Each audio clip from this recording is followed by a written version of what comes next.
বাচ্চাদের মুখে যদি স্বাদ না লাগে তাহলে বাচ্চারা কিন্তু কোনো খাবারই খেতে চায় না। হ্যালো এভরিওয়ান, আসসালামু আলাইকুম। আমি আমার বাচ্চার জন্য চিকেন বল বানাইছি। কীভাবে বানালাম চলুন দেখায় নিয়ে আসি। এখানে পেঁয়াজ, ধনেপাতা আর মাংসগুলো আমি কুচি কুচি করে কেটে নিয়েছি, আর কাঁচামরিচ নিয়েছি। এটার কাঁচামরিচ আপনার স্বাদ মতো নেবেন আর কতটুকু ঝাল খান। আর এখানে আমি সবগুলো একসাথে ব্লেন্ডার করে নিব। এখানে ব্লেন্ডার করে নিলাম আমি সব। ব্লেন্ডার করে নেওয়ার পরে এখানে পাউরুটিটা আমি এক পিস নিয়ে নিলাম। পাউরুটি চারপাশে আমি কেটে নিব। এখানে পানিতে ভিজিয়ে রাখছি। আর এখানে কিমার মধ্যে এখানে হচ্ছে গোলমরিচ, আদা, রসুন, লবণ দিয়ে দিলাম। তারপর আমি ওই পাউরুটি পিসটা দিয়ে দিলাম, সয়া সস দিলাম, টমেটো দিলাম, লেবুর রস দিলাম। সবগুলো দেওয়ার পরে ভালোভাবে মেখে নিলাম। আর এখানে আটা দিলাম।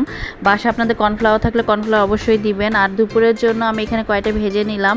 দেখেন কালারটা খুব সুন্দর আসছে। আর ভিতরের অংশটা আমি দেখাইতেছি, এগুলো দেখেন খুবই সুন্দর আসছে। আর বাকি অংশটুকু আমি এখানে পানি সিদ্ধ দিলাম এখানে। আর হাতে আমি তেল নিয়ে নিছি। এখানে গোল গোল করে আমি এটা পানিতে ছেড়ে দিব। হাতে তেল দেওয়ার কারণ হচ্ছে আমার যেন হাতে লেগে না যায় মাংসটা, সেজন্য আর কি। আর এখানে সবগুলো এখানে সিদ্ধ করা হয়ে গেছে। সিদ্ধ করা হয়ে যাওয়ার পরে আমি এখানে বক্সে রেখে দিব এখানে এগুলা। আপনাদের ভিডিওতে যদি ভালো লাগে তাহলে শেয়ার করবেন, কমেন্ট করবেন। ধন্যবাদ ভিডিও দেখার জন্য। আল্লাহ হাফেজ।